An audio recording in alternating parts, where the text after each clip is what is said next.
Hi, ladies and gentlemen. Morinore from back here again. The topic that I'm going to discuss today, I think this video is going to be short. Don't know if it's going to be short, we'll see. Is going to be the Ars Paulina Part 2. I think most of you that follow me are already familiar with the video I did on the Ars Paulina Part 1.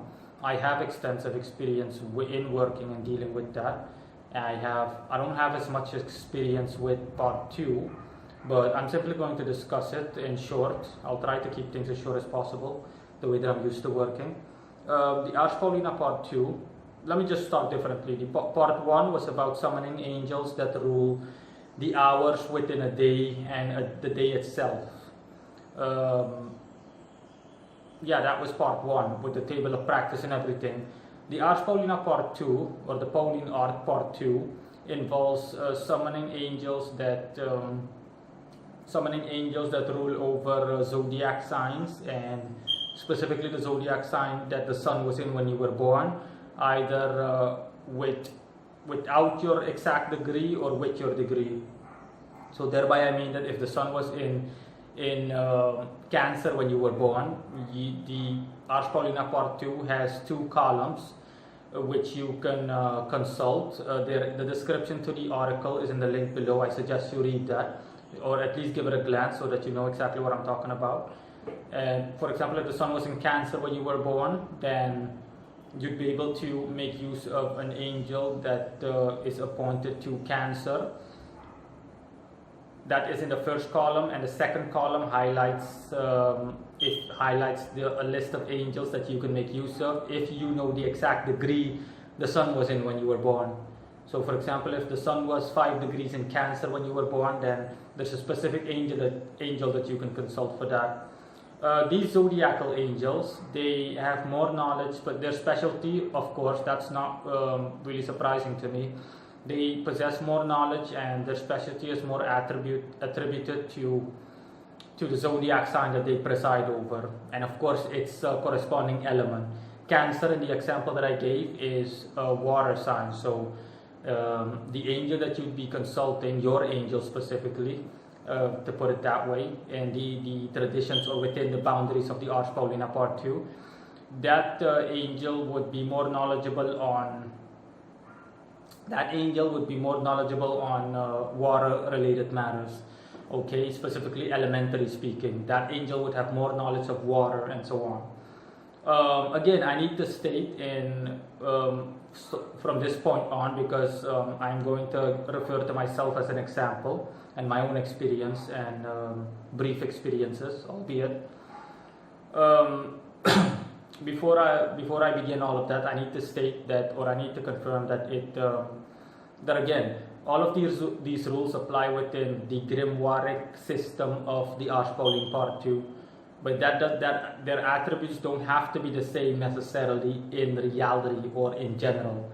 So for example, if you consult an angel that within the Ars Paulina Part 2, in the example that I gave, deals with Cancerian matters or Cancer matters, because you're a Cancer, astrologically speaking, then that doesn't mean that necessarily that angel is lunar by default. That angel could have an entirely different planetary correspondence in general, or generally speaking. It's like the Goetia and all the other stuff that I've referred to in the past, okay? There's a difference.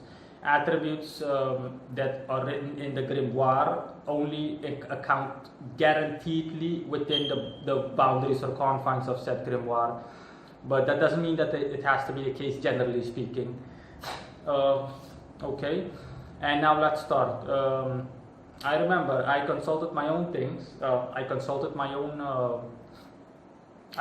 took myself as an example, and I did this a good while ago. I did this back when I was still seriously working with the Ars Paulina Part 2, and while I was in the midst of becoming a better astrologer. The sun was 6 degrees in Libra when I was born. 6 degrees is a psychic degree. Okay, it simply reflects the fact that I have strong psychic abilities, and I draw spirits to me by nature or naturally. Yeah, I was born 6 degrees in Libra when I was born. According to the column, if you were to read the article again, the first column lists for people that don't know their degrees, the exact degree that zodiac sign the sun was in when they were born. So if you were to just work with the fact that the sun is in Libra, the angel that presides over me would be Jael, Jael. And if you were to calculate it down to the degree and you were to use that 6 degrees, then the angel presiding over me would be an angel called Chanachiel. The latter, Chanachiel, I looked into him in the past, okay, back when I was sitting. He's the only one that I looked into. I didn't look into Jael when I was still working with the Ars Paulina back then, okay. I didn't look into any of that.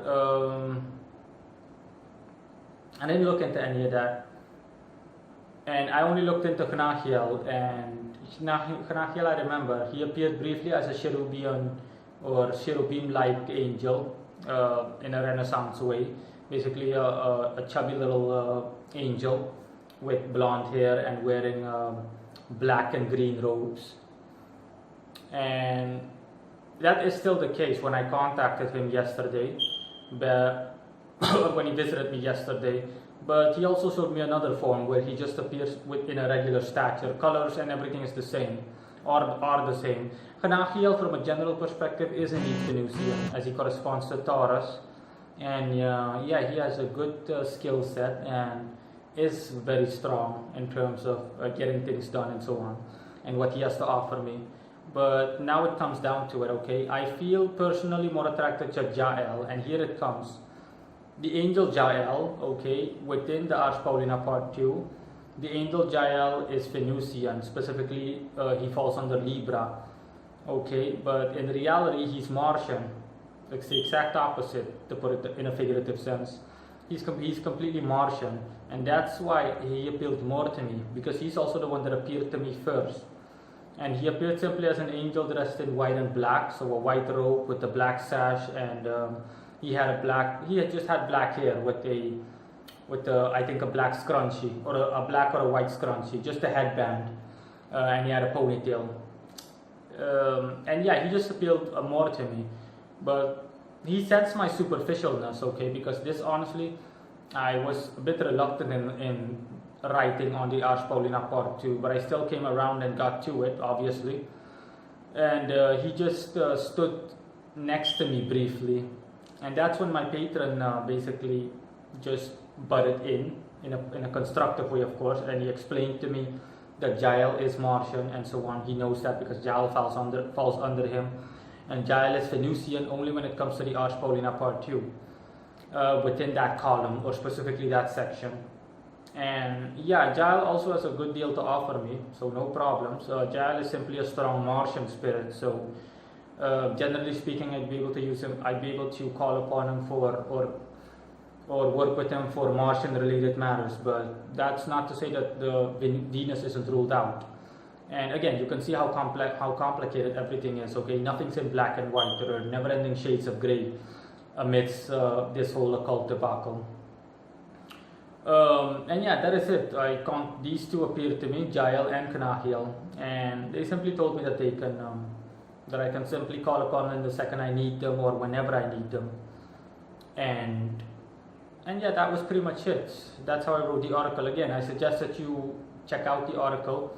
And for anybody that's seriously interested in working with this whole, with the Ars Paulina part 2, you can simply consult the columns and everything, as well as a copy of the original document that I left in both parts, parts 1 as well as part 2 of the entire Ars Paulina, so both parts again. And you can consult whichever angel presides over you, astrologically speaking, either without a degree or with a degree. I suggest the latter, with a degree. Simply casting your own chart will, assuming that you know your date of your time of birth, then you can do so. If not, you can just use the other column, the general column. As long as you know the sign, the zodiac sign the sun was in when you were born. Most people know that. Alright, and one last thing. The Ars Paulina 2 also continues further with a bunch of talismans that you're supposed to make, or medallions, which are supposed to be engraved, some of them at specific hours, hours relating to the sphere. For example, to Venus or to Mars, in the hour of Mars or in the hour of Cancer, you name it.